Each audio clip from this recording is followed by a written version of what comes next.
Hi friends, good morning అందరికీ. Happy Sunday. ఏం చేసిండ్రు స్పెషల్ సండే ఈరోజు? టీ తాగిండ్రా? మాదైతే సండే ఈరోజు మేమైతే టీ తాగేసినాం. ఈరోజు లేట్ అయిపోయింది. ఉప్మా చేసినాం అనమాట. మా ఇంట్లో అయితే ఉప్మా ఎక్కువ తినరు, కానీ రోజు వేడివేడిగా జీడిపప్పు ఉప్మా చేద్దామని ఈరోజు అయితే ఉప్మా చేస్తున్నా. ఫస్ట్ ఉప్మా బొంబాయి రవ్వ ఉంటుంది కదా, మనది కొంచెం దొడ్డు రవ్వ దాన్ని మంచిగా ఫ్రై చేసుకోవాలి. షాడో ఫ్రై చేసుకొని పక్కకు పెట్టుకున్న తర్వాత అయితే ఇక్కడ పల్లీలు, శనగపప్పు, మినపప్పు అయితే ఫ్రై చేసుకుంటున్నా. దాని తర్వాత మనం జీడిపప్పు వేసుకోవాలి. చూడండి, జీడిపప్పు అయితే వేసుకుంటున్నా. మనకి ఇష్టం ఎంత కావాలంటే అది వేసుకోవచ్చు. నేనైతే ఇక్కడ జీడిపప్పు వేసి చేస్తున్నా, నార్మల్గా కూడా చేసుకోవచ్చు. ఇప్పుడైతే నేను కొంచెం ఫ్రై అయిన తర్వాత ఇంకో జీలకర్ర, ఆవాలు, కరివేపాకు అయితే వేసుకుంటున్నా. అది కొంచెం ఫ్రై అయిన తర్వాత సింపుల్గా చేయాలంటే ఇలానే చేసుకుంటాం, తొందరగా కావాలంటే. ఇక్కడ ఇంకా పచ్చిమిర్చి, టమాటా, ఆనియన్ అయితే ఫ్రై చేసి వేస్తున్నా. వేసి అది కొంచెం ఫ్రై అయిన తర్వాత కొంచెం సాల్ట్ వేసుకోవాలి. సాల్ట్ ఇప్పుడు వేసుకుంటే అన్ని దాంట్లోకి మంచిగా పడుతుంది. మన పల్లీలకి, కాజుకి, మన పచ్చిమిర్చికి, టమాటాకి మంచిగా సాల్ట్ పడుతుంది. ఇప్పుడే మనం టేస్ట్కి తగ్గంత సాల్ట్ వేసేసుకోవాలి.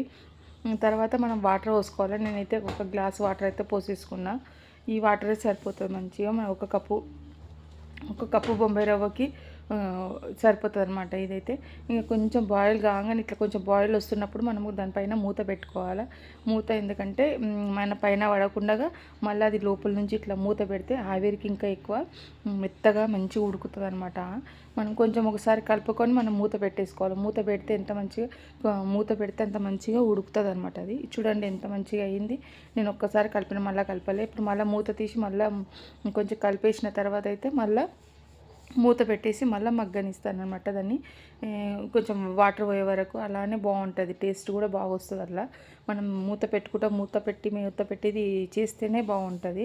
ఇట్లా ఇప్పుడు చూడండి, కింద కడాయి కూడా అంటుకుంటలేదు. మంచిగా రవ్వ అయితే ఉడికిపోయింది. ఇప్పుడైతే దాన్ని ఇంకా కొంచెం ఉడికిన తర్వాత అయితే నేనైతే సర్వ్ చేస్తున్నాను. ఇక్కడ మా వారి కోసం అయితే కటోరలు వేసి అయితే మామిడికాయ పచ్చడితో సర్వ్ చేస్తున్నాను. ఎందుకంటే దోశలు, ఇడ్లీ అవి తిని బోర్ కొట్టేసిందంట. అయితే కొత్తగా పోనీ చాలా రోజులైంది ఉప్మా చేయలేదు, కానీ ఉప్మా అయితే చేస్తున్నాం ఈరోజు సండే అయితే. సండే మీరేం చేస్తున్నారు? మీరేం టిఫిన్ చేసిండు? ఒకేసారి కామెంట్ చేయండి. వీడియో కానీ నచ్చితే లైక్ చేయండి, షేర్ చేయండి, సబ్స్క్రైబ్ చేయండి. ఎలా ఉంది కామెంట్ చేయండి. మీరు కూడా ట్రై చేయండి. జీడిపప్పు ఉప్మా విత్ మామిడికాయ పచ్చడితో చాలా సూపర్గా ఉంది. ఒకసారి అయితే వేడివేడిగా ట్రై చేసి చూడండి. బాయ్ ఫ్రెండ్స్, ఎలా ఉంది చూడండి. బాయ్.